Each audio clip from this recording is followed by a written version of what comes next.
লা ইয়ামলিকুনা আশ-শাফাআতি ইল্লা মান ইত্তাখাযা ইনদার রাহমানি আহদা।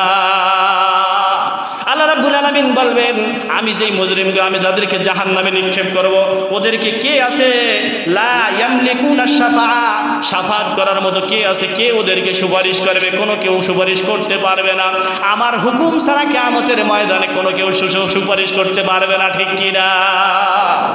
আল্লাহর হুকুম ছাড়া কেউ সুপারিশ করতে পারবে না। এজন্য মুত্তাকির বৈশিষ্ট্য সম্পর্কে জানতে হবে আপনাকে।